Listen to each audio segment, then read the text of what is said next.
and welcome to the Cult Cinema Circle podcast. My name is Jesse, and I'll be your host. So on today's episode, we're going to head over to Fallwell, Massachusetts to go claim our inheritance from our dead aunt. While we're there, we might go over to the morality picnic and, maybe get thrown in jail. I don't know. But today we're going to be covering 1988's cult classic, Elvira, Mistress of the Dark. Now, Elvira is somebody who in my life has been around.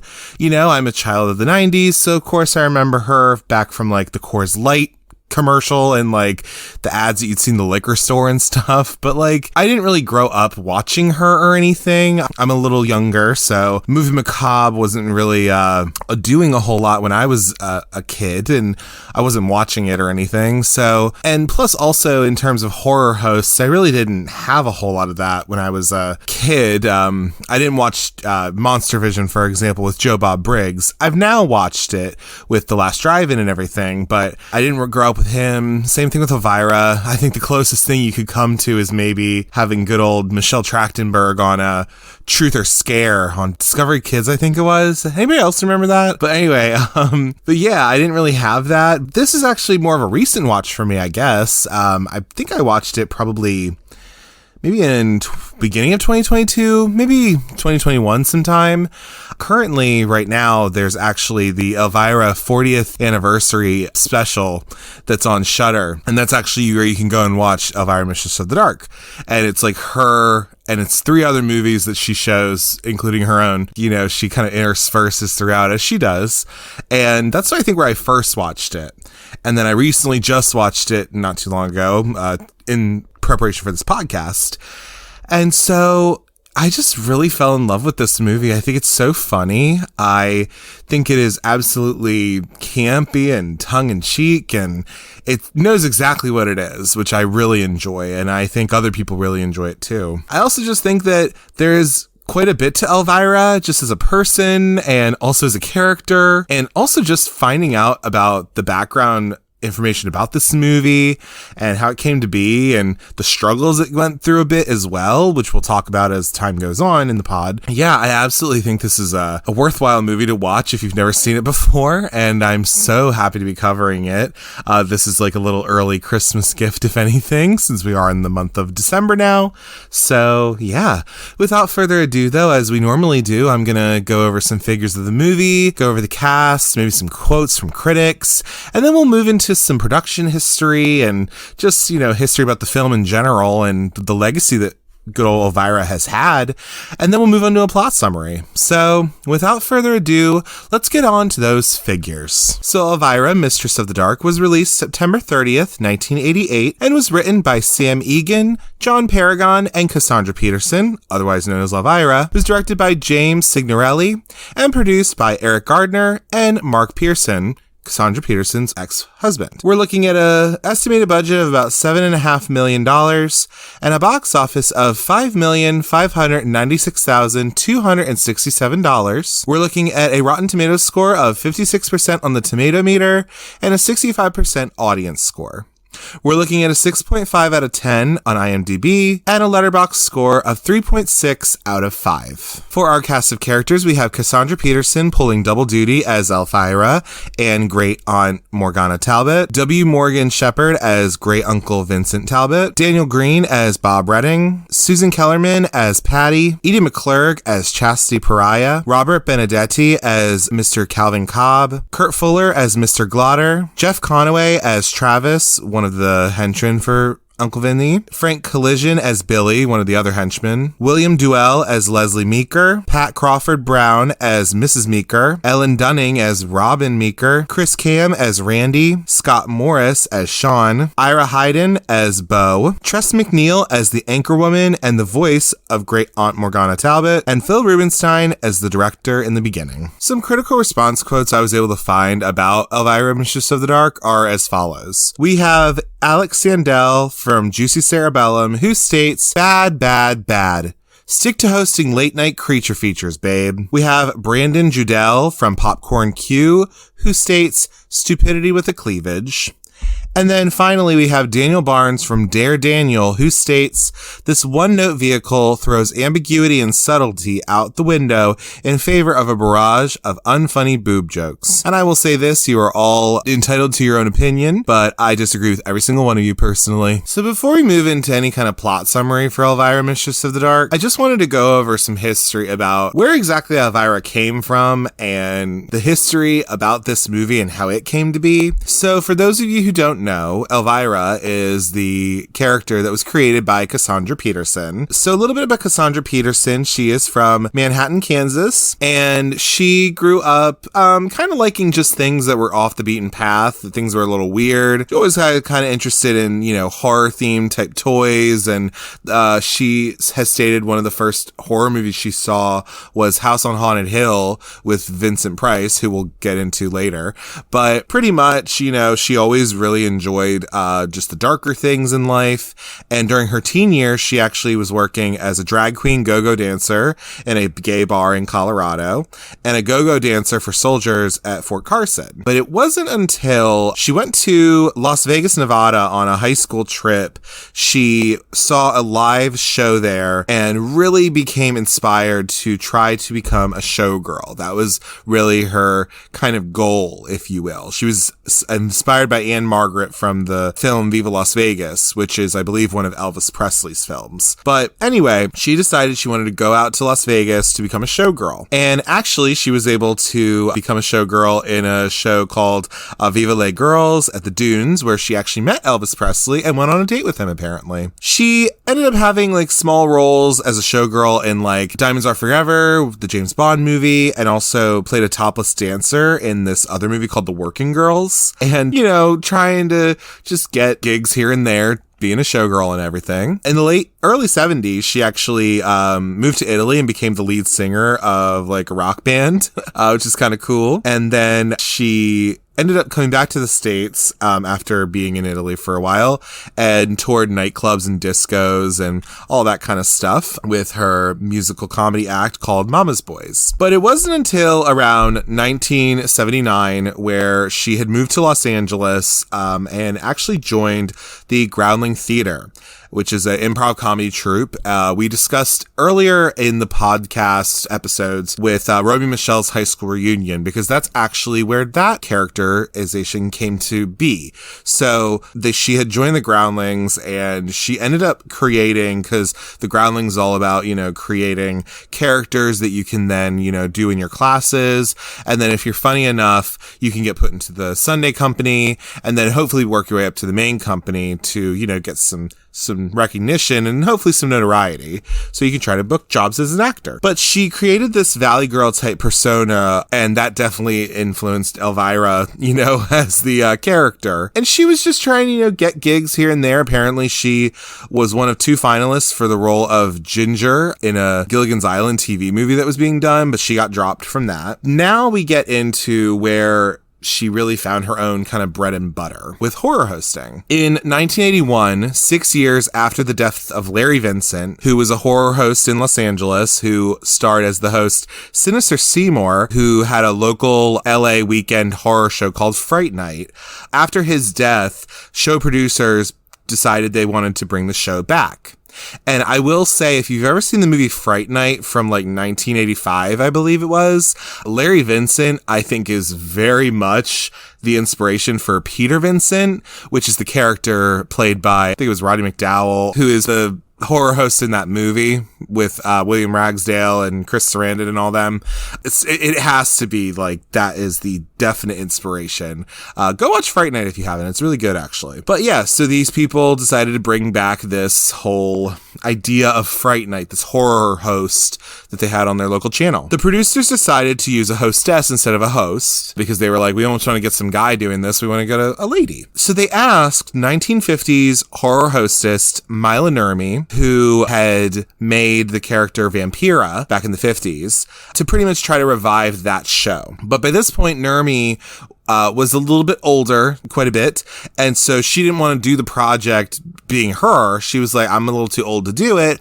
I want to have someone else do it. And I will help to get the person, help train them, all that, so that you can get what you're looking for. So she was on this project for a short time, but then quit when the producers just weren't really working with her very well. She actually really wanted to get an actress by the name of Lola Falana to play this Vampira role, but it didn't end up really working out. They were having creative differences, and then it kind of just all fell apart. So instead, the station sent out a casting call for this particular character they were looking for, and Cassandra came in, auditioned, and they won the role. And then producers really left it up to her to help create the image for this Vampira-like person, or this horror hostess, if you will. She and her best friend, Robert Redding, who she actually dedicated in memory this movie to, because he did die of AIDS-related complications before the movie released, came up with this sexy punk/vampire look after the producers actually rejected her original idea to look something like Sharon Tate's character from the Fearless Vampire Killers movie. So instead they did this big hair, this like particular look that Elvira has been known to have now came from her and Robert Redding. So shortly before the first taping of this show with Cassandra Peterson, the producers of the show received a cease and desist letter from Mila Nurmi. And besides the similarity in the format and the costumes within the show, Elvira's closing line for each show, wishing her audience unpleasant dreams, was similar to Vampira's closer, which was bad dreams, darling. Because, Mila Nurmi was, don't believe American. She was like from Europe somewhere. The court, though, ruled in favor of Cassandra Peterson. Also partly because I don't think Mila Nurmi could really actually get to the courthouse to be able to defend herself, I guess, for what I've heard. But the court did hold that, quote, likeness means actual representation of another person's appearance and not simply close resemblance. So Peterson claimed that Elvira was nothing like Vampira except for the basic design of the black dress and the black hair. And Nurmi claimed that Vampira's image was based on Morticia Addams, which was a character of Charles Addams in these cartoons that appeared in the New Yorker. And of course now Addams Family has had a resurgence. It has the 2 live action movies. It's gotten a cartoon, I believe.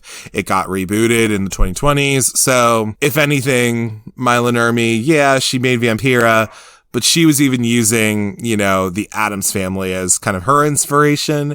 And, it's the old adage that nothing is ever actually all that original. So, there's that.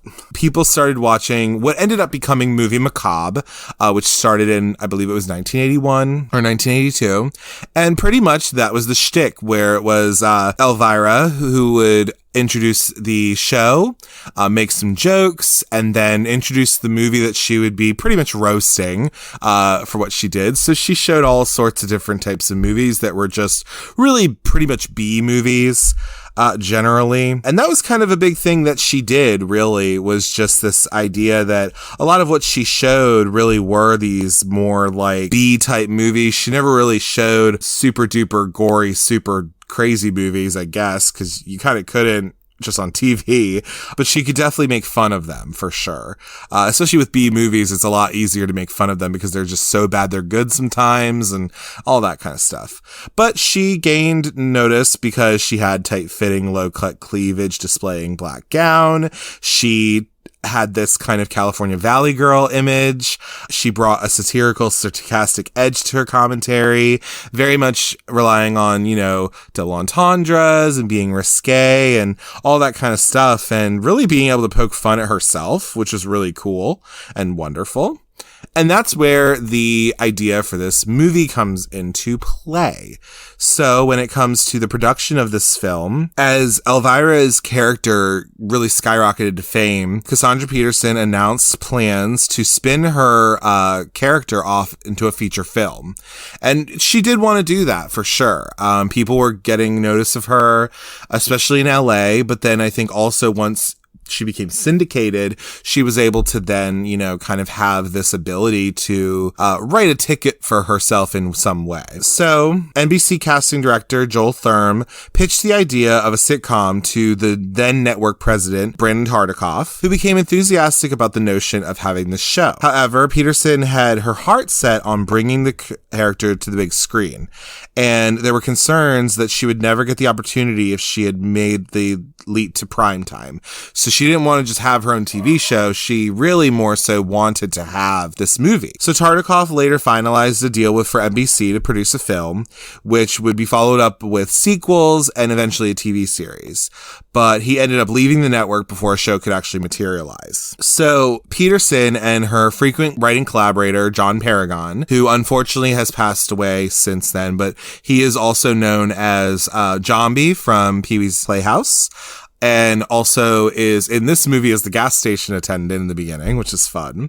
They met in the Groundlings when they were together in there, and he worked his way up from a recurring guest star to actually a writer on her movie Macabre series. I think he used to play the breather or something on that show, but because that was her friend, of course she's going to have him in her stuff. And so John Paragon, was always kind of her writing buddy. So Sam Egan, the other writer of this movie, was brought into the fold because he was an experienced TV writer. He had actually written a script for a show called The Fall Guy, and it was like the Halloween episode pretty much. And he had impressed Cassandra Peterson with that episode and be like, hey, you know what? I think this guy has some cred, because her and John Paragon, they come from sketch comedy. They come from improv comedy. So I think they had to get reined in a little bit, if you will, for them to actually make a movie and, not just be left to their own devices. Pretty much Tartikoff, so Brandon Tartikoff, he pushed for a storyline that was similar to Harper Valley PTA. And after the first draft was turned in, the writers were forced to then add a group of teenagers, which in this, it does work. But again, it was because they wanted to have that kind of similar feel to something like Harper Valley PTA, which then reduced the screen time for all of the other characters that were in this, because they ended up having the teens in this. So so they have this movie idea and they're writing it. And I think even Cassandra Peterson said when they were writing the movie, it was almost like therapy for her in a way, working with John Paragon and Sam Egan on this. But after appearing in a small part in Pee-wee's Big Adventure, which she is in, if you've ever watched that movie, it's fantastic. And it has E.G. Daly in it and Paul Rubens and all these different people. Wonderful. And Cassandra Peterson plays like a biker chick in it, which is really great. Peterson really wanted Tim Burton to direct her film, but he got tied up with the production of Beetlejuice and he couldn't do it. I think it was that. I would also have loved if there was like a John Waters version of this movie. It would have worked so well. Oh my God. But alas, that didn't happen. But Brandon Tartikoff then tapped James Signorelli to direct. He only had one feature film under his belt, but by this point, he had been doing commercial parodies for Saturday Night Live since 1977. So he at least had TV cred and was able to at least understand what it was like to have to make a movie kind of a thing. He was able to bring it to life, which is good. I do think one of the interesting things about this is that it does feel kind of like it's a PG-13 movie, but it does kind of feel like it's the best TV movie, if you will. It just does. I mean, there's way more boob jokes, I think, than maybe a TV movie would have. But I do think I just think it's very interesting that this was released in theaters, but we'll get to that in a little bit of how that kind of all played out. As I stated before, in 1986, Robert Redding died from AIDS-related complications. She dedicated the movie to him and actually also named the character Bob after him, which is very nice. Also with this too, the name of the fictional town. So there's no Fallwell, Massachusetts, I don't think, but it's funny because that's really more of a resemblance to Jerry Falwell. So it is kind of funny when you think about it. Jerry Falwell is this horrible piece of shit who's, a televangelist, and he's a conservative activist and horrible. So it is funny that it's called Fallwell, Massachusetts. And the joke is that everyone in Fallwell, Massachusetts barring some people in the teens, I guess, are pretty much a bunch of just conservative assholes, who don't understand this lady who, has this like tight fitting dress with her cleavage out. And what is she even doing? So a little bit about casting for Elvira, Mistress of the Dark. So of course, because Cassandra Peterson herself is a groundling, she of course included other groundlings in this movie too. As I stated, she had John Paragon, the co-writer of this movie, in a cameo as the gas station attendant who blows up to smithereens. But we also have Edie McClurg, who is Chastity Pariah. Love her from Carrie, and I hate Ferris Bueller, but she's good in that movie. Tress MacNeille, who has gone on to be in everything animated, but she was in The Simpsons, she was on Futurama. I believe she is the voice of Mom on Futurama, which is amazing. She's the Anchorwoman in the beginning, and she's also the voice of Aunt Morgana. Joey Arias, who I believe is a drag performer, if I'm not mistaken, plays the hitchhiker in the beginning, where I think Elvira picks them up, and they're like a crazy person or something, and then like Elvira is just as crazy, and they just jump out, which is funny. Lynn Marie Stewart, who is the bartender. She's a fun face to see. And then you also have Paul Rubens was actually supposed to appear in a bit part, but because of the popularity and the production of Pee-wee and also Big Top Pee-wee, that didn't really come into play, and he couldn't really do it, unfortunately. But he does have a bit of a cameo because there is a Pee-wee Herman doll that is in Elvira's dressing room in the beginning, because that is a friend of hers. So then you also have Eve Smith, who was a regular on Movie Macabre, who played Elvira's auntie Virus, I believe. She was also in there a little bit. And also Peterson's parents were apparently also in here as extras during her arrival in Fallwell. And her assistant was actually the game show girl in the beginning, which is really fun. And also the motorcycle cop who stops her in the beginning is played by an ex-boyfriend of hers by the name of Bill Cable. She had posed with him for a 1974 Playgirl spread before she hit it big.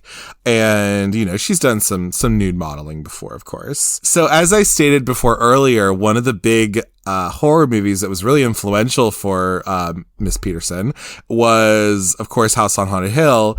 And the role of Elvira's Uncle Vinny was actually specifically written for Vincent Price. And even though they become friends, he did pass on it. I don't know if he necessarily passed. People say he passed because of the racy material of it. Although I don't completely agree with that. I think he was probably into doing it, and he probably would have done it, but it maybe just didn't work out for him to do it. And plus also this was around a time where I think he had been in like Edward Scissorhands at that point.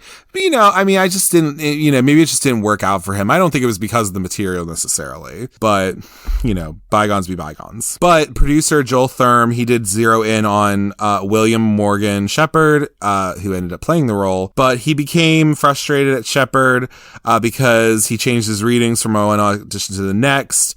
On the day that Sheppard had to audition for the network execs, Thurm told him to be more evil.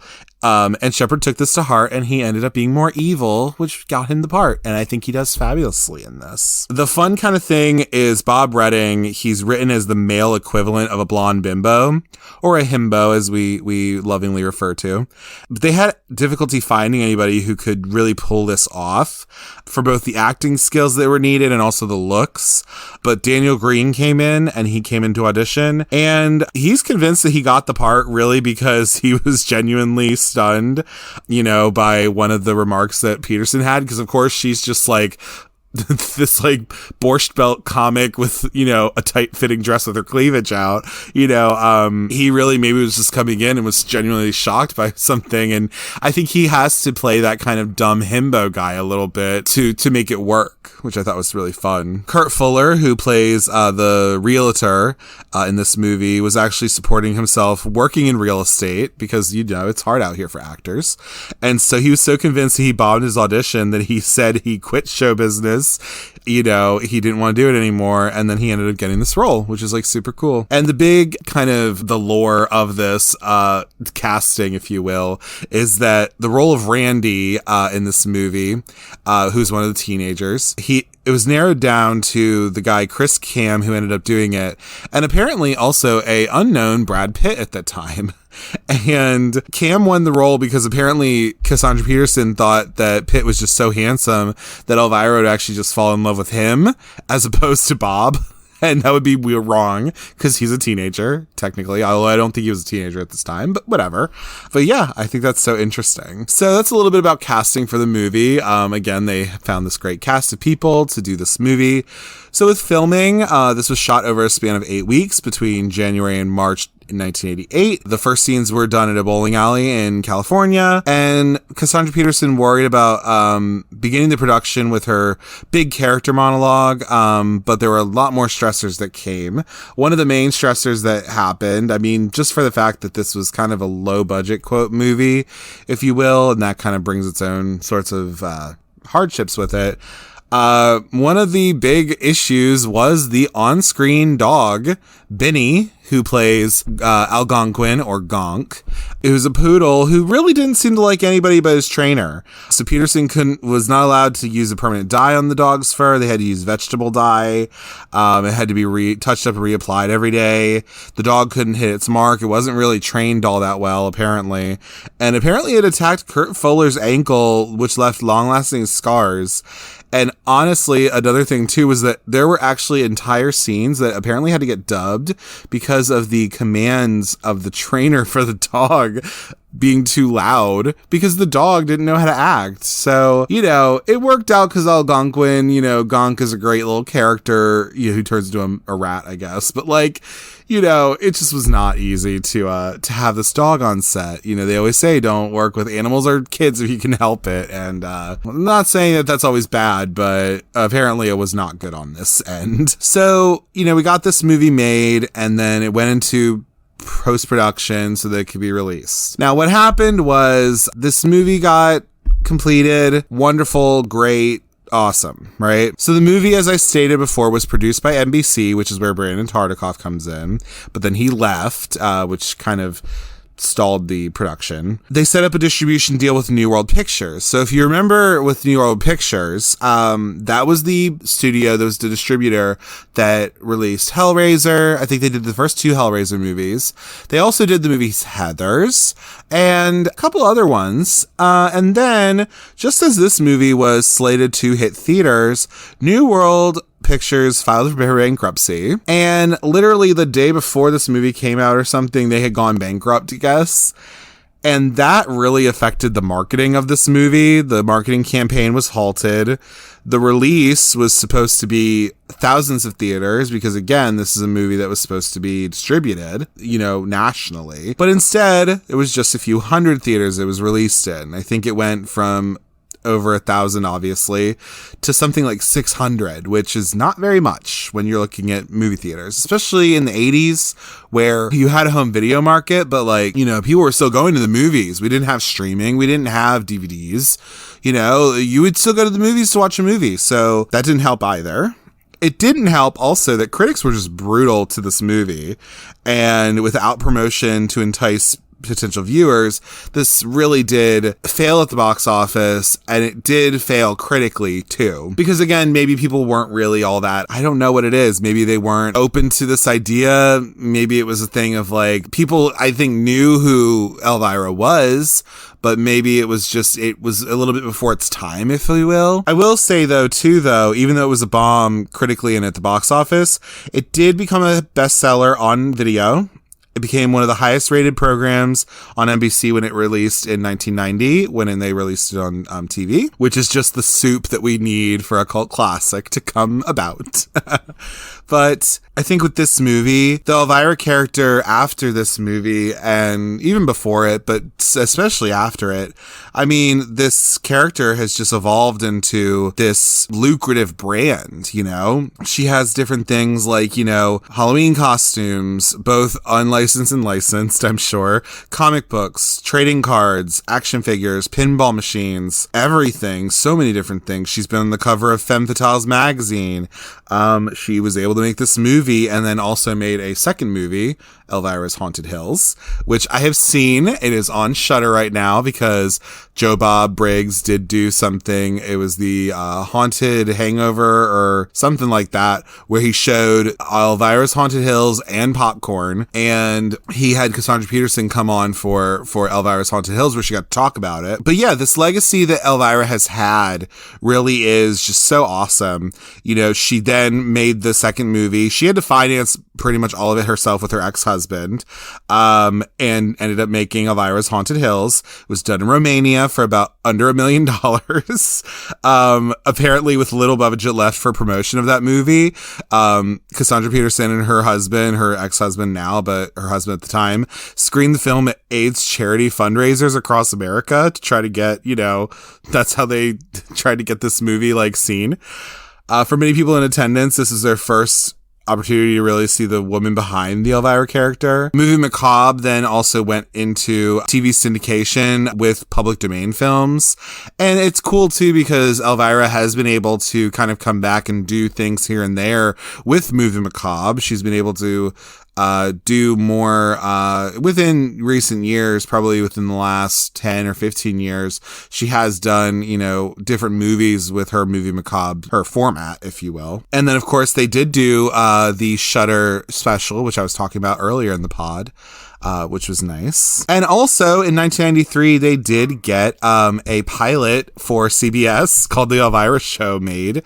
It was not picked up, unfortunately. Apparently, you can find it on YouTube. But it was an expansion of this movie, pretty much. So it was Elvira and her family moving into a new neighborhood with her older aunt and trying to just deal with uptight neighbors, nosy neighbors, and all that kind of stuff. But unfortunately, it was not picked up by anybody, so there's nothing for it. And then we, of course, have, you know, this idea that, Elvira has been able to do so much. So Cassandra Peterson really doesn't do the character as much anymore. I think she used to have a live show that she did at Knott's Berry Farm, I believe, but she doesn't really do that anymore. I don't really think she gets in the garb a whole lot anymore, really, because apparently it's just torture, which I guess any drag queen will tell you, yes, it's probably torture.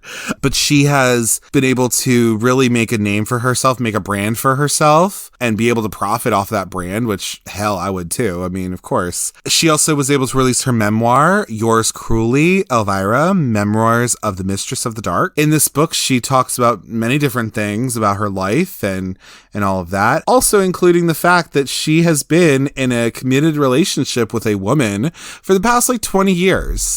Which is awesome, because what I think is so great about Elvira is really just the idea that she is this woman who is not afraid of her sexuality. She really uses it to her advantage.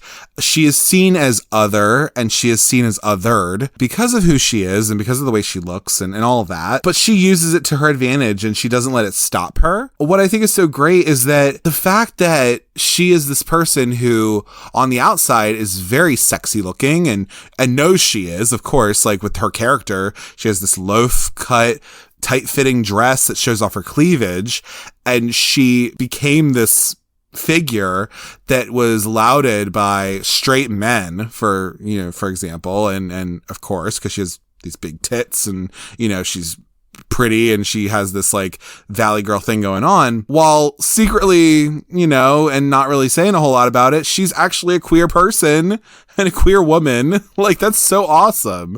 And I think that's what's so cool. And I think that is exactly why the queer community especially loves Elvira, because not only is she just a fucking drag queen, pretty much, which is awesome, but she herself is a queer person and she can understand what it's like, but also she is somebody who I think queer people look at and can be wow, she is using her sexuality. She is not afraid to be who she is, and she's not afraid to be that, kind of off the beaten path person.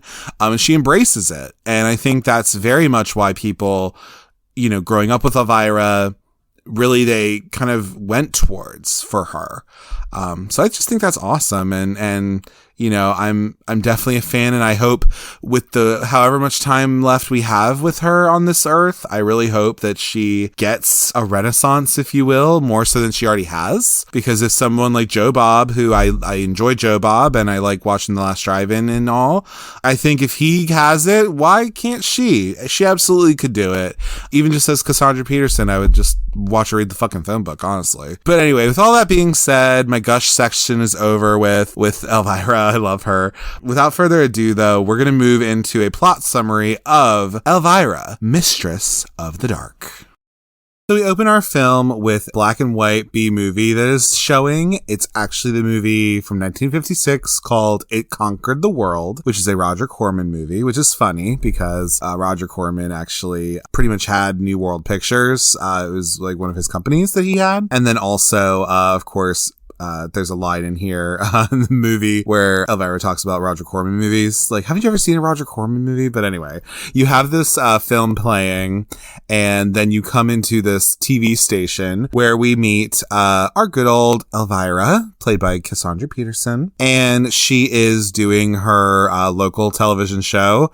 I don't know if we actually got the name of it, but we see her doing her shtick of, on the couch, making her jokes and everything. And then in the middle of doing all of this, we also see that what they're doing is that she's finishing her show and then they're setting up to do the local news and all that, where we get intro to an anchorwoman lady and a few other people. Like I said earlier, it was Tressa McNeil, who has gone on to be a very prolific voice actress. We see this kind of idea of what Elvira is dealing with at her local TV station that she works at. We then get our introduction to the new station manager, who is, I believe his name is Earl Hooter, who is played by good old Lee McLaughlin. And he is just like this Texas looking, good old boy looking, fucker pretty much, who is introducing himself to Elvira, and she's just not into any of it.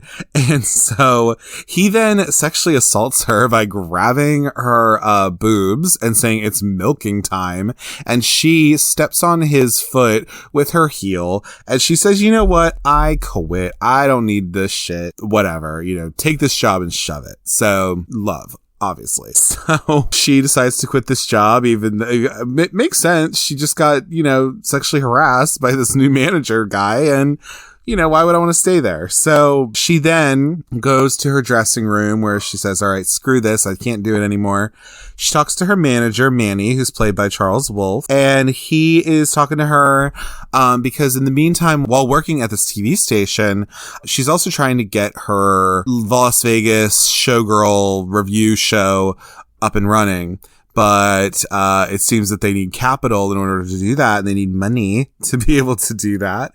And so she is told that she would need $50,000 to be able to get her show up and running. And she's like, well, where the hell am I going to get $50,000? What do you mean? In this sense, you get somebody who knocks on the door. And also you do see that there is a Pee Wee Herman doll that is like up in her dressing room, which is really cute because Paula Rubens is a friend of hers. She gets a telegram to come to Massachusetts to get her inheritance from somebody who is Great Aunt Morgana Talbot, who she knew nothing about. But she's like, hey, you know what? I guess I'll go to Massachusetts. Isn't that timing? And so that's kind of funny. We also then see this fun like showcase showdown dream. Now for anybody who doesn't know, the showcase showdown is the thing on The Price is Right at the end of the show where the people who get the highest points or the highest dollar values, they go and compete in this showcase showdown where they're showing all these like prizes and everything they can get, and they have to value what they're all worth, and then whoever gets it can get their showcase, which is great. Or they can get both showcases if they do it in a particular way. But anyway, so she has this like weird showcase showdown thing where she's being shown all these things that she's going to inherit from this guy who's like the fucking host pretty much of this, which is really funny, who is played by William Court. the game show host and also the lawyer. And also her assistant, Elvira's assistant, is actually in the game show dream as well. But we find out it's a dream. And then on this sense, when we finish all of that, we then start our title sequence because she is starting her cross-country journey because she has to go from California all the way to Massachusetts to go and get her inheritance. And so we get our title sequence where we see this is Elvira, Mistress of the Dark. She is driving across the country in order to get this, and in the meantime, she is like driving through Kansas. She also drives through, and gets pulled over by a cop on a motorcycle, who this cop is played by her old ex-boyfriend, Bill Cable. And she makes like a fun little like kind of joke to him. And then she ends up being like, oh, I need to get a new joke.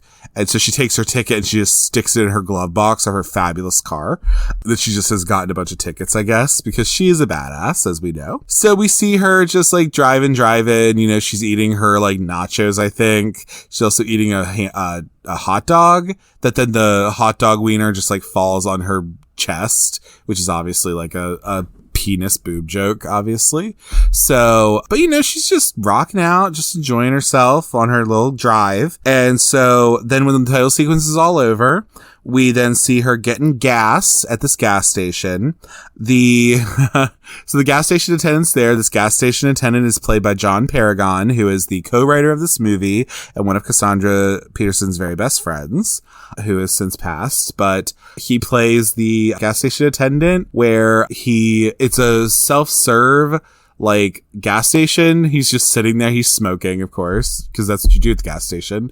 And so, she is like getting her gas, and then she's like cleaning off her window, but then she's like pushing her chest against the window when she's cleaning it, just accentuating her boobs that much more, which is just fantastic, honestly. And I could go for it for hours. I could watch it for hours. She then finishes up and she says, you know, those things will kill you, right? And so he's like, yeah, whatever. Have a good day, lady. She puts the gas nozzle back, and then but she didn't realize that like the gas was like on the ground. And so the guy's cigarette just like rolls over to it, and then it just like sparks this fire, and then the gas station just explodes behind her. And so the guy's dead pretty much. But you know, I mean, he probably didn't actually die though. You know what I mean? Like, this is all just like a fun, weird cartoon. You know what I mean? And then we also get a nice little thing with her cross-country journey where she comes across the Amish in their little horse and buggy, which I just think is really cute. I guess she stopped through Lancaster or something. I don't know. But anyway, so I love that. They just like look at each other and then she waves at them. I thought that was very nice. So in the meantime, Elvira does arrive in Fallwell, Massachusetts. And so she is having car trouble as she's coming in. So this is where we kind of get introductions to everybody in the town. So we have Chastity Pariah, played by Edie McClurg. She's walking around with her friend. We then see some of the teenagers as well. We have Chris Cam, who's playing Randy. We have Ira Hayden, who had been coming off of Nightmare on Elm Street 3, The Dream Warriors, to do this movie. So he was coming off right hot on that. And so then, yeah, we see that Elvira's having some car troubles because she gets to the town square, it's town center, and then her hood just like pops off because she's just driven all that way. That is kind of a far drive though. That's crazy. But anyway, so she goes to this mechanic that they tell them to go to because of course she uses her sexuality and her boobs to be able to get these young men to push her over to the mechanic and all that, as you do. So the mechanic looks at her car and is like, okay, well, you know, I can fix it for you and all that. And then she's like, well, where can I get a room around here? Is there a motel around here? So as she's like walking away with her suitcases and all that, the mechanic guy says, nice tits, which I just thought was kind of a funny line. But she then gets a room at the Cozy Cot Motel, which is headed up by our wonderful Mrs. Meeker and Mr. Meeker, who are played by Pat Crawford Brown and William Duell, respectively. Now, I will say this right here, right now. I did not realize who Pat Crawford Brown was. I didn't really know her like that. But let me tell you something, y'all. I just talked about Romy Michelle not too long ago in this podcast, and I did an episode on it, of course. If you didn't already know this, Pat Crawford Brown is the truck stop waitress in Romy Michelle's high school reunion. I did not know that. I was like, wait a minute, like, I didn't fucking know that. And when you look at it, really, you're like, oh, okay, that makes sense. But yeah, that's who she is. But anyway, so she comes to this motel, and you can see that, like, Mrs. Meeker is not into her at all. And Mr. Meeker's kind of into her, but, like, you know, of course, he can't actually really be. So anyway, but then we have Elvira gets a room at the Cozy Cot, you know, because she can.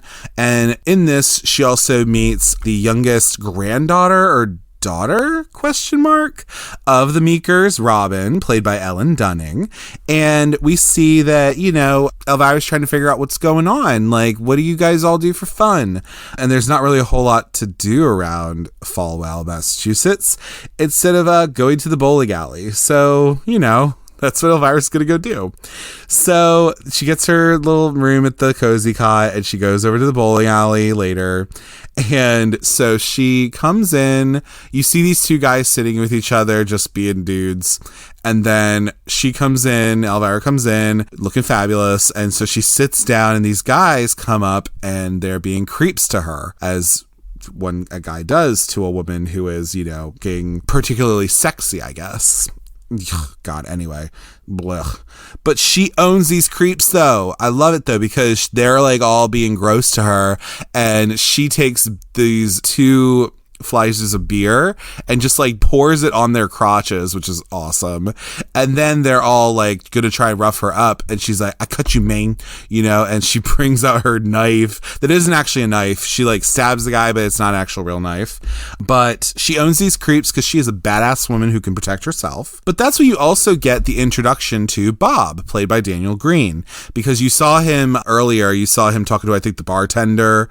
Maybe it was Patty. I don't actually know, because we didn't meet Patty quite yet. But he's there with his, like, I noticed he had a really nice butt, actually, because I was like, damn, he's got a nice butt. But anyway, so like you see him at the bowling alley, but then you see that he actually comes up and like punches one of the guys, and he's trying to help out Elvira, which is very nice of him to do.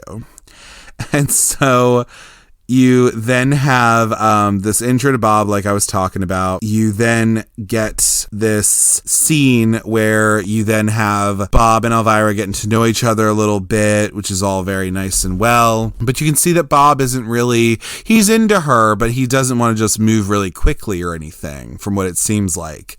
She finds out that he is actually the proprietor of the local movie house, and she's like, oh, I'm in movies. Like, what do you show? And he says, I can only play G-rated films. And she's like, well, there's nothing wrong with G-rated films as long as there's lots of sex and violence, which I love. And so then you have this intro where you see they're kind of falling for each other, or you see Elvira at least falling for Bob, obviously. Again, Bob is supposed to be kind of this himbo guy, so whether or not he realizes right away that she's into him, I don't really know. But like, anyway, I just thought that was really funny. And then, you know, she like wants to kiss him, or wants him to kiss her, but you know, it doesn't happen that way. And she ends up being able to just like go home, I guess. But actually, she goes back to her Cozy Cot motel, though. And she has the reading of the will that happens the next day. So the reading of the will is, you see Uncle Vinny, played by W. Morgan Sheppard. And then you see these other older people. You see this old lady and this old guy there, who you find out are actually the housekeeper of Aunt Morgana and then the driver of Aunt Morgana. And so you see that you also see Uncle Vinny and his henchmen as well. You get introductions to them. The one henchman is played by Jeff Conaway, and the other one is played by Frank Collision. So you kind of see them as well. But they're at the reading of the will, and we find out that I think it was the one lady got like $5,000 and some stuff from Aunt Morgana. Then the driver got $5,000 and some stuff from Aunt Morgana. And then Elvira's like, you got $10,000 for nothing. Like, I wonder what I'm going to get. Oh my God. And then we find out what Elvira actually gets, which is a house, a poodle, and a book of recipes, which is kind of fun. And then we find out what Uncle Vinny got from his sister, Aunt Morgana, and he got jack shit. So he's not exactly happy about that. But then after the reading of the will, you, I think, have a scene where like Elvira and Vinny kind of get to see each other, get to know each other a little bit. And actually that's also where I believe where Vinny is trying to get the book of recipes, quote unquote, from Elvira, and she's like, okay, well, you can have it, like I'll give it to you for $50. Come over to my, I guess, new house later and I'll give it to you. And then we also have a scene as well after she gets all these things, so where she goes to the house, the realtor, I believe, brings her to it. Realtor is played by Kurt Fuller. He shows her this house that is like, we think it's this one house when they pull up to it, but it actually isn't. It is actually this other just big spooky house. Of course, Elvira would get that one. We then see that there's a poodle in there whose name is Algonquin, who's just a poodle. And then the book of recipes that, you know, we got as well. And we also have a scene where we see Uncle Vinny and Chastity, because Chastity found out that Elvira is actually related to Vinny. And so they kind of are making their little plot to try to take her down, because Chastity doesn't like Elvira because of just how out there and liberal she is. How dare she? And then Vinny, of course, is kind of plotting his own way because he's trying to get something from Elvira, and he's trying to, you know, get something from his niece pretty much. But we have the Elvira house tour, which is nice. So you get kind of a introduction to what this house is and what Elvira's come into. I like how they say that the price of the house, because she's trying to get her money too. She's trying to get $50,000 to be able to have her Las Vegas show. So they say something about how, like, how much do you think I get for this house? And they say $70,000, which I'm just like, God damn inflation. Oh my God. Are you kidding me? Anyway, so she now has this house, which is nice. And then she takes Algonquin and, is like, now what am I going to do with you? And so she gives the dog a makeover and a new name. Instead of Algonquin, it's now Gonk, which is nice. And so then you see Elvira starts getting ready for bed, because it's getting to be about that time, and, you know, got to go to bed.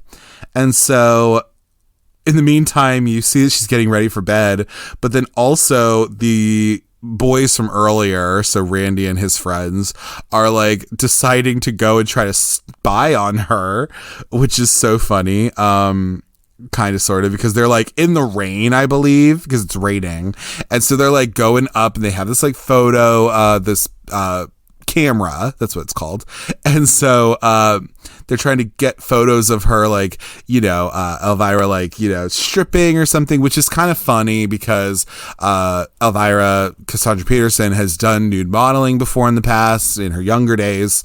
And so, you know, them trying to catch a glimpse of her and all that just kind of harkens back to this idea that she's revered for her body that she has, and all of that. But she then catches these boys being perverts, and she makes them fall out of the window that they're like trying to be on.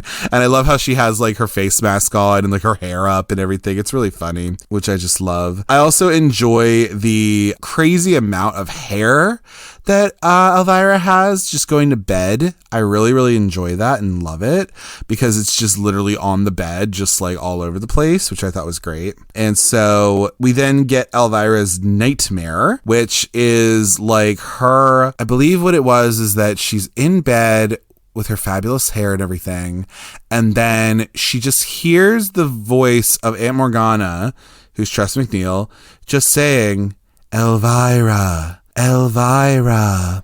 And so she's just like, what the hell? So she's getting up, she gets a candle, she's like going through her big new scary house.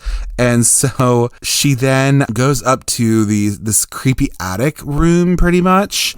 And then she goes in there and she's looking around for something, but then it's like this spooky woman that comes behind her, and then it's like this spooky, scary thing, and you're just like, oh my God, no, I'm in a horror movie. So then, you know, it's a nightmare. You find out that she's actually just sleeping, which is so funny because in one way you have this one like way of how she looks, where she has this like fabulous hair, and you know, she has this particular way of sleeping. And then when you actually see that it was an actual dream and a nightmare, she's really just in her band t-shirt, and like her hair's up and has it in like a wrap or whatever, because of course she would. And so I just thought that was very funny, and I just thought, you know, it keeps the comedy going, which I really appreciate and enjoy. We then have the next day where the local teen boys and girls come over to help fix up Elvira's house, because she says she wants to try to get that fixed up so that she can try to sell it, because she wants to get that money. And so it's like the Boys and fucking Girls Club, apparently, where they just go and like create a community project, which is really nice. I love that, where like they're all just like pitching in, and it's like so adorable, which I think is really, really nice. Where they're all just getting together, and you know, they have some like drinks and stuff, and people are raking up leaves, and they got their tools and shit and whatever. I love the line where some of the boys brought more men to kind of help, and Elvira just says, "Oh great, just grab a tool and start banging," which is just really funny. And you know, of course, that just like is the humor of this movie, which I thought was really great. So the local boys and girls are coming to help fix up Elvira's house to make it look all nice. And those, so that it's kind of like not really like an extreme home makeover moment, but like, you know, they have her close her eyes, and then she opens them, and she's just like, "It's fantastic." And it's like an ugly looking house, kind of. It was already kind of drab before, but now it's just like weirdly colorful and odd. It's just very weird. And so, but she loves it though. And so of course she would, which I appreciate and love. Then we have this boring ass board meeting pretty much that's happening. So I believe like Mr. and Mrs. Meeker, I think, are on the board. We then have the local principal on the board. And of course, Chastity, Pariah, and her trifling ass are there. And they all are kind of talking about, you know, Elvira, point of conversation. You know, Mr. and Mrs. Meeker is talking about how, you know, she had a room at our motel and it was crazy. And then, oh, well, you know, she's been influencing the young people, and I'll make sure to it that, you know, anybody caught with her is expelled and blah, blah, blah. And then Chastity Pariah is all like, you know, maybe she's just different. She's just a whore, a concubine, a slut, a tramp, you know, all this. I didn't get that quote right, but, you know, it's just Edie McClurg being Edie McClurg, which I love. And so you have this boring ass, you know, board meeting or whatever. But again, this is kind of setting in the seed of that. Obviously, these people do not really like Elvira all that much, even though she didn't do anything to anybody, but whatever. Obviously, you're going to go after the fabulous ones when you maybe aren't so fabulous yourself, you know what I mean? But anyway, the realtor, Kurt Fuller, he comes over to Elvira's house for whatever reason, again, because she's trying to maybe sell her house and all of that. He then like sexually harasses her, which is the crazy thing about this movie, is that like a lot of the men in the movie, except for like the young men, like the teenage boys, are like, all of them are a bunch of pieces of shit, honestly. Like they all either like assault her in some way, and she just has to like own their ass and like kick them out of her house, or like just defend herself, which is just ugh. It's so good though, because you're just like, oh my God, like she's so awesome, you know? And so I just really appreciate that. And I just thought it was so interesting that I'm just like, oh my God, like these grown men are like horrible. And it's like the young people who seem to understand Elvira and actually get it, and like are not pieces of shit to her pretty much. After you have this, I love the line where, you know, again, Elvira's trying to sell this house, and she's on the phone to her manager, Manny, and she's like, I was about 6 inches away from getting this house sold, but now she doesn't want to be with that realtor anymore, of course. And so Elvira and Manny are talking because, you know, they're trying to get that money for Las Vegas, but nothing's really happening. Nothing's really going her way like it's supposed to. And so then she's got to pound the pavement in Fallwell, Massachusetts, trying to find herself a job. But everyone is turning her away because they don't want her to, you know, work for them pretty much. Which is just so sad, and I think she should honestly file an EEOC claim, to be perfectly honest with you, but that's just me. Absolutely. She's looking for a job all over town, and nobody's really giving her a chance and all of that. And then it's not until Bob actually kind of sees her as well, and she talks to him about like, oh, nobody's giving me a job. It's really hard to, you know, make this shit.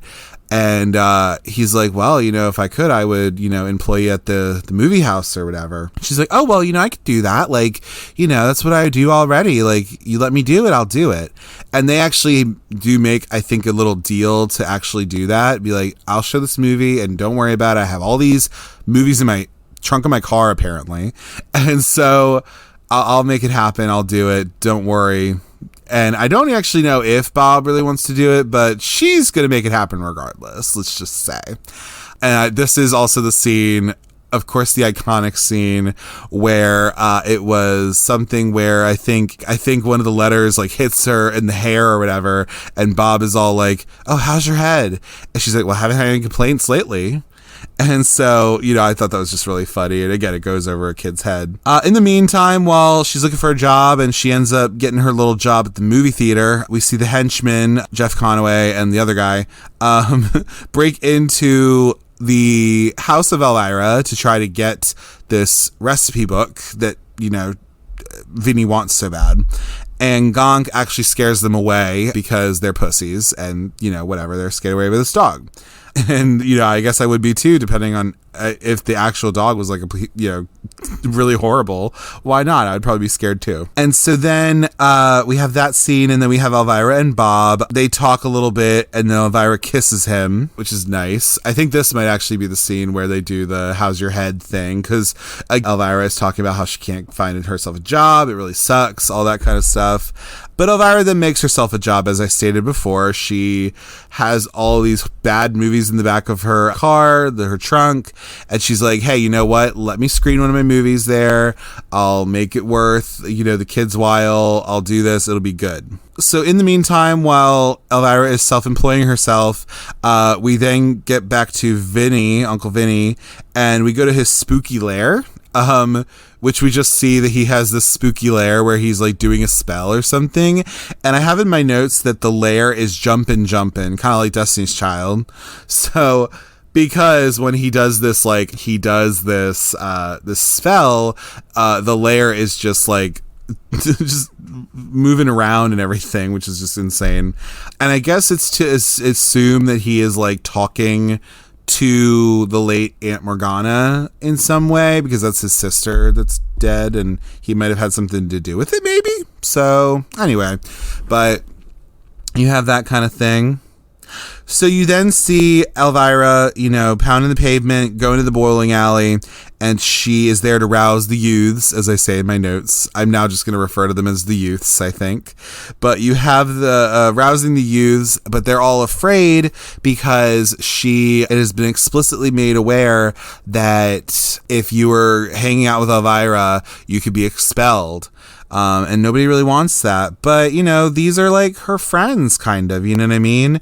And so she talks about how, like, oh, well, I thought y'all were like my friends, and I thought like I had this, and it was all this kind of stuff she's talking about where, people don't, just turn their back on you like that. And, it's just really tough because, you feel like these people are afraid, of course, but it's because they're being made to be afraid by their superiors, by their higher ups, their principal or whoever, their parents. And so I just thought it was very interesting. But the youths decide to rebel, and they sneak out to Elvira's show. So you see that Elvira is getting ready backstage in the theater while all these kids are showing up to watch this movie that she's going to show and all that stuff. In the meanwhile, I think you also have Patty, played by Susan Kellerman. You met her earlier in the movie. And you met her at the bowling alley, I think, the first time. But anyway, also, she's in this, and she sneaks into this showing, I think. And I love how it's like she sneaks back there, and you see the tips of her shoes, and then also her like boobs as well behind this curtain, which I thought was really funny. And so Elvira's backstage, she's getting ready, and then you see that she's on this like stage where the kids are all seated in front of the stage. She is on the stage with her little chaise lounge that she's like sitting on, and the movie playing, which I believe she is showing the Attack of the Killer Tomatoes, if I'm not mistaken, which I thought was really funny. And so she is doing her thing, but in true bitch fashion, though, Susan Kellerman Patty, she has rigged in Carrie fashion, she has rigged this tar and feather like fucking contraption where so Elvira's doing her thing, she's riffing on this movie and all that, and then she does this like Flashdance homage pretty much, where it's like this homage to Flashdance where she's gonna like dance kind of like it does in Flashdance, but then she gets tarred and feathered. And that's just like really horrible because, you know, they're just trying to like keep a good girl down pretty much, which is just so annoying. Then though, but you know what? They can't keep a good girl down. Okay. And so even in the face of all of that, Bob and the kids then come back to Elvira's house and they're like, you know, because Elvira's licking her wounds and she's like come back home to like get all the tar and feathers off of her. I like the line where she's cleaned herself off and she had to like use I don't know what it was, paint thinner or something like that to like get all the stuff off of her. And somebody asked her, I think it's Bob or somebody says, you know, are you wearing a new perfume? And she's like, yeah, unleaded, don't smoke, which I just thought was really funny.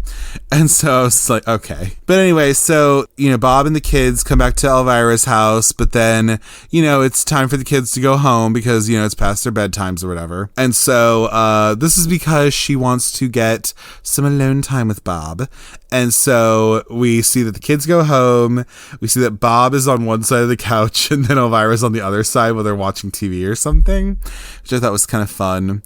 And in the meantime, we see that Elvira is taking her recipe book. She decides she's going to make dinner for Bob. And so she's like making this food, or she's going to be making this recipe. And again, this is kind of a spell book, actually, we find out. But she just thought it was a cookbook, I think. And so she's like putting this all together. And she then is like making this food for Bob. She then brings out this food. It's a casserole, pretty much. And so, you know, she puts down the casserole pan, she puts her little bib on, and she's just like, well, I hope you're hungry because here's our casserole. And then the casserole, when she opens the casserole pan, it's just like a monster, pretty much, because she didn't realize that this is also a spell book, too. So, like, this fucking monster's there and is like, you know, attacking both her and Bob, which I thought was really funny. This was actually, obviously a special effect and everything. And according to Cassandra Peterson, actually, she was pretty game with having this casserole monster there. And then, of course, having the guy who was doing the puppet for it's a puppet, and having the puppet like guy right like on her lap, like right in between her legs, pretty much, because somebody had to be under there to like do the whole puppet and everything. So I'm sure they had a great time down there, and she was game for it. She didn't think anything of it. So we then see that Elvira and Bob, they kill the casserole monster. Thank God. They like stick it in the fucking garbage disposal or something. And so they're just like, oh, okay, good. Maybe we should just eat something else next or whatever. Like, I'll just keep it simple next time.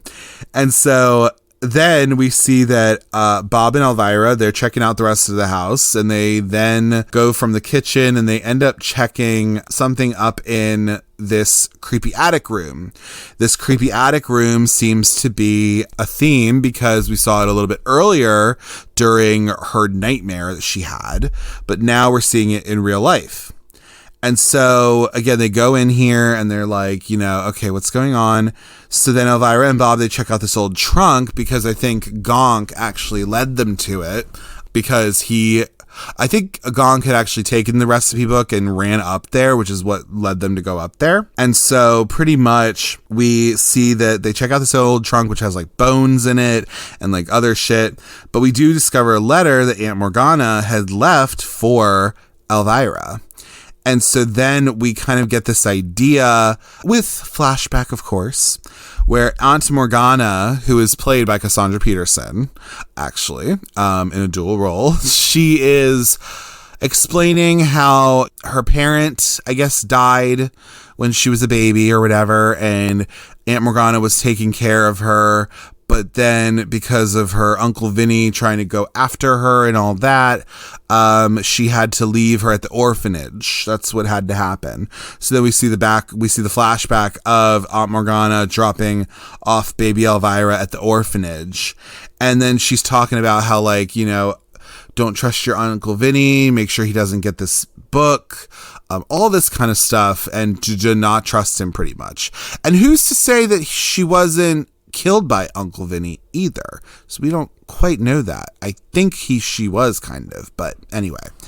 This is also the iconic shot of the baby Elvira with makeup on, which I love, because then that just shows that like that's her face, I guess, which is just really funny, that like this baby just has a full beat on, which is just honestly iconic. And so this is where they discover that Uncle Vinny is actually evil, because they didn't really know that before. Exactly, we knew it as the audience, but Elvira didn't know it, even though she is iconic. It's not like she just digs into all that. So then you have Elvira cast a spell, because apparently she knows how to do that now, because she was like, well, I didn't know I always thought it was kind of weird, but I didn't know I was this weird. I'm like a pseudo metaphysical celebrity. I'm like related to somebody like that. So she casts the spell, the room shakes, and then all the lights go off, and she somehow, I think, thinks that, like, I don't know what she thought Bob was doing with her, because she was like, hey Bob, I mean, I wanted to do a little something. And you see her being all like sensual or whatever. And then like, you then see that like Bob is like trying to find a light. He's like trying to light a candle or something. And then when he finally gets the light, she's just like holding a snake. And so I don't know if she thought she was doing a little something else with a snake, or a certain type of snake. But I mean, who knows? Anyway, that's what happened with that. But then we then move on from that into the morality picnic, which is being held in like a part of the town. And so everyone's there being all moral and whatever. And they have this like Shriner group, like playing their instruments or whatever. And Bob and Elvira go to this picnic, and Elvira drops off a casserole, as you do. I guess they thought it was going to be kind of the casserole monster. I think that's maybe what Elvira thought, I guess. But then she puts her casserole out there. She just kind of watches and sees if anybody's going to bite it, and anyone's going to eat it. And so she's watching this, and everyone's getting their food. There was this fucking weird ass Tic Tac pie that I do not understand why anybody would eat, but ew. It literally has Tic Tacs on it, which I thought was just weird. But anyway, these are the kind of people. But anyway, so she's watching, and we see that, people are going to eat the casserole. So like Chastity takes some, and the rest of everyone takes some. They're like, okay, I guess, Elvira's like, okay, I guess it wasn't what I expected. I substituted a few things as I do. And then in my notes, I say that this casserole then makes everyone horny as shit in the picnic. 'Cause it does. It like just enhances their libido, and also it loosens their inhibitions, if you will. How about that? And so, which I just thought was really funny. And so everyone's just like feeling sexy and wanting to like take their clothes off and like fucking just do whatever. I mean, this is PG-13, so they couldn't have an orgy in the woods, but it could have gotten there. Who knows? One of my favorite scenes is that it was, I think, Patty and another person said, you know what this reminds me of? Do you know what this reminds me of? And so she's holding like a hot dog wiener, or no, the guy is holding a hot dog wiener, and Patty is holding a hard taco shell, and she just takes the hot dog wiener and puts it in the hot taco shell and bites it. And I thought that was just so funny and stupid and wonderful. Oh my God. That was honestly cinematic masterpiece, honestly. But anyway, we then find out that Uncle Vinny, he shows up in his car, and he's all evil and stuff, and he's all like saying, oh, Elvira, like, she realizes like, okay, you're evil, you're not going to get away with any of this, like all of that. And then you see that Bob has left Elvira and has went through this morality picnic that turned into not so morality picnic, I guess. But we see that Patty is dancing, because everyone's dancing with Bob.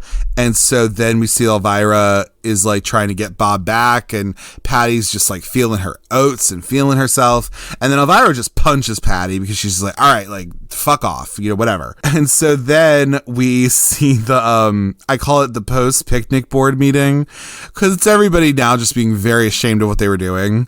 So like, for example, I think Mrs. Meeker was like, he should be punished because he did this to me or whatever. And I wasn't in my right frame of mind and all this kind of stuff. And everyone's just trying to like find a reason of why they were doing all that and to how to feel bad about it, I guess. But then Uncle Vinny comes into the chat, if you will. And he, of course, uses Elvira as a scapegoat for it all, to be like, don't you see, it's that Elvira woman, like she's to blame for all of this, because why wouldn't she be? She looks different than everybody, so why not? We then very quickly go into the fact that Elvira gets arrested, I guess, and put into jail. And so we see Elvira and Gonk, they're put into jail. And then Elvira talks to the police officer there, but like he doesn't do shit for her. And so then the teens, the youths, they are on the police station roof trying to break Elvira out because they want to help her. While in the meantime, while this is happening, the townsfolk are already getting ready to actually burn Elvira, because they're in the board meeting. They talked about how there is a law in Massachusetts that still outlaws witchcraft, and of course Elvira's a witch, and so of course they can burn her at the stake as they would please. And so that's what they're going to put her to. Gonk turns around a couple of times in the cell and turns into a rat to be able to try to fix and help Elvira pretty much to get out of jail and everything. So Gonk goes back home because at this point we see that Bob has been told by Elvira, because he sees her in jail, be like, oh, hey, you know what? Go get my spell book and I can try to use that to do something with this. And I love it where, Bob is like about to leave, and then she's like, oh, wait, Bob. She's like, I hid it under the floorboard in the living room. And then he's like, okay, I got it. And then she's like, oh, wait, Bob. And he comes back, he's like, what? And she's like, hurry. And I just think that was really funny. But anyway, so like he goes back, but then I think he gets knocked out at her house, and so he gets tied up by Uncle Vinny and the henchmen, I believe, which then Gonk helps break him out of there. You see a priest coming to give the last rites to Elvira, which is just like, it was funny because like Elvira was like, oh, somebody who can talk some sense to these people, and then it ends up being that he's just like on their side, obviously, and like he's just reading her her last rites pretty much. And so then, though, in this time, we then see while the priest is giving the last rites to Elvira, the teens fall through the other cell's roof because they didn't realize which cell she was in. So now they're just in the jail cell, which is just like super funny. And then, as I stated, like Gonk helps break Bob's out of the rope because his hands got tied behind his back when he was trying to help Elvira go back to her house and get the spell book. And so Gonk helps break him out of the rope that he was tied up so he could get the spell book. At this point, Elvira is then led to the pyre and tied up to burn, pretty much. And then we see that, they have her on the pyre about to be burned. And then Patty, good old Patty, she comes and is like, wait, what you're doing is wrong. And she's like, oh, wait, what? And then Patty's like, it'll burn quicker if you light it at different places. And so they're about to like light Elvira on fire, when all of a sudden, though, Elvira is using her ring that she got to try to break out of her ropes. But of course, in true magic fashion, she's able to like break out of her rope, but then also there was a rainstorm that came because this fire was about to like burn her up, but this rainstorm actually came and actually put out the fire, and it made everyone go away, which was very, very convenient. There's a little bit of a fun kind of fact, if you will, of this. So what pretty much happened was that with Cassandra Peterson in this role, she even said, I think it was in the In Search of Darkness documentary, she talks about how like, this movie came to be and everything and all that. And one of the things was, she put her life on the line many times in this movie, apparently. And one of the times was like, the fact that both in this scene where she's at the pyre about to be burned, and then later on when the house is burning, as we'll talk about, that fire is real. Like, that's not fake. And so they had her in flame retardant all over her body because she would have went up in flames with all that hairspray she had on and all the shit she had. So they had her in flame retardant, like gel or whatever, which someone failed to mention to her really itches really badly. So, like, for example, like, she couldn't really scratch herself because, like, she's being tied behind her back and, like, all that. So, it was just a miserable time, apparently. But, yeah, that ended up happening. So then you see that she's tied to the stake, the fire's lit, but Morgana's ring helps her to summon a rainstorm that helps quench the flames, and she then escapes with Bob. So back at the mansion, we see that Elvira and Uncle Vinny engage in a magical battle. They already kind of did that as well. Like, I think there was a point also where, like, I believe it was Uncle Vinny who came out of, like, one of the shops or something, and now you can tell he's, like, super duper magical warlock evil. And so then you see that, like, they're fighting. You see that Elvira throws her heel at him in a graveyard. You then also see, while they're still fighting, you see that one of the fun kind of gags that Elvira has is that she goes into this, like, army surplus store, and she comes out with, like, this big ass bazooka and, like, this beautiful outfit or whatever, and she just says, "You looking for me?" And so I really enjoy that. I thought that was really funny. But they're still fighting. So Uncle Vinny and Elvira, they get in a magical battle that sets the house on fire. So they're just, like, fighting each other. And then over this, you hear Morgana, who's saying, like, "You have the power, use it." You know, all that kind of stuff. After believing in herself and having self-determination, we see that Elvira banishes Vinny to the underworld, while the house that she inherited and all of the magical artifacts within it are destroyed as it's coming down around her in flames. Then you have the next day, which is Elvira preparing to leave the town. So she has no house anymore, and the insurance doesn't cover for acts of demons, so that didn't really work. Then you see this kind of odd thing where the townspeople come to apologize for their behavior.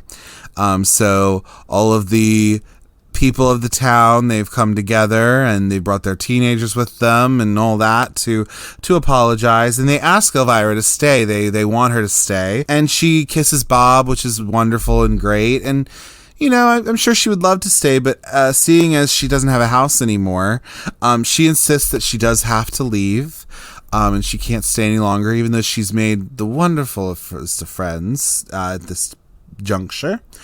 But then we find out, as his sole living relative, Elvira has actually inherited Vinny's estate, which then allows her to be able to open her show in Las Vegas. And so it's a wonderful ending where it's like, you see that she's just like, Elvira is being told, like, oh, hey, like, you know, you're now the benefactor of Vinny's estate. And she's just like, just looks right at the camera and says this line.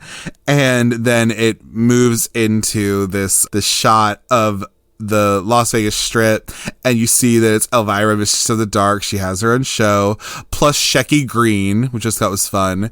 And so then you see this, like, wonderfully lavish produced musical number that is, like, being performed.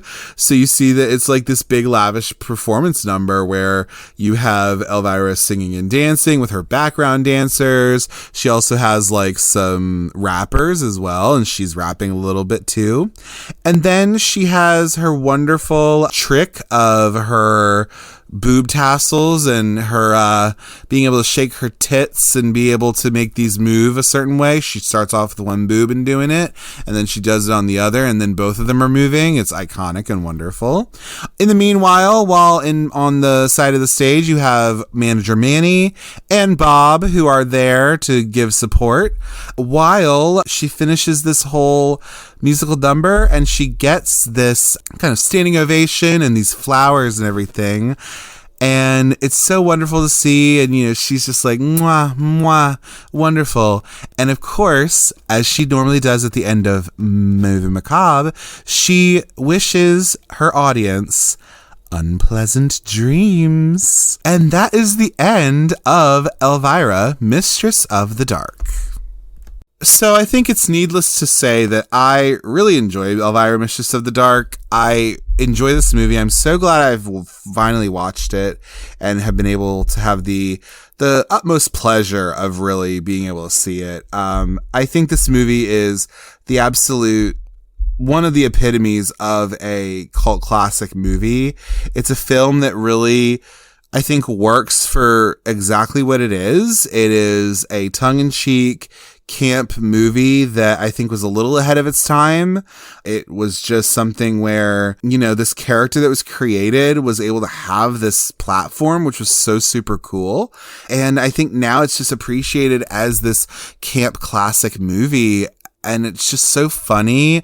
And it really shows Cassandra Peterson exactly how she needs to be shown, you know, and I think absolutely this is something where I could understand people really enjoying it, especially if they're growing up with it. You know, the adult humor goes over your head when you're a kid, but as you get older and you've watched it, you can understand it and appreciate it more. And I absolutely just think it is an absolutely wonderful movie and completely worth anyone's time to watch it, really. If you wanted to watch it, you are more than welcome to. I would absolutely believe to get this any way you can. Right now, it is currently on Amazon Prime. It's also on Shudder under the Elvira's 40th special anniversary special, or whatever it's called. She shows this movie and then also House on Haunted Hill from 1959. I think City of the Living Dead or City of Evil or something, and The Messiah of Evil or something like that. So that's a way. This also shows up on Tubi here and there. It shows up on all sorts of places. So I think you could watch it on YouTube for free with ads. So you could absolutely find this movie anywhere, really. And I absolutely think it's completely worth your time.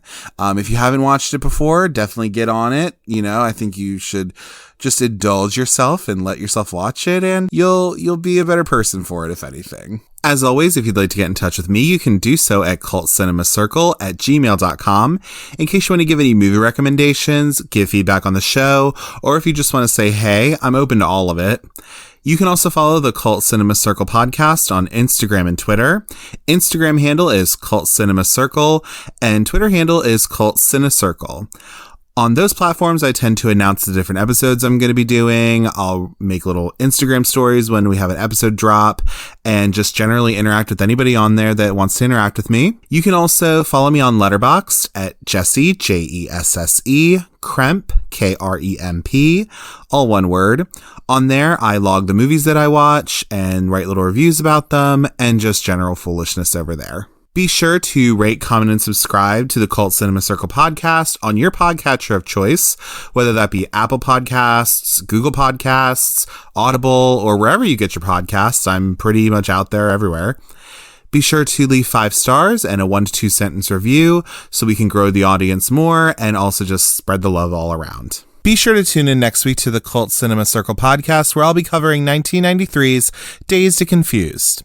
This critically acclaimed cult favorite, written and directed by Richard Linklater, explores the last day of school and one wild night in the lives of high school students in 1976. Complete with bongs and bell-bottoms, macrame and mood rings, and featuring classic rock music by Aerosmith, Black Sabbath, and Kiss, this superb ensemble cast of up-and-comers delivers an enduring film that Rolling Stone called spectacularly funny. 1976 was a time they'd never forget. If only they could remember. As always, thank you for taking the time to listen to the Cult Cinema Circle podcast. And remember, tell them I was more than just a great set of boobs. I was also an incredible pair of legs. Take care. Bye.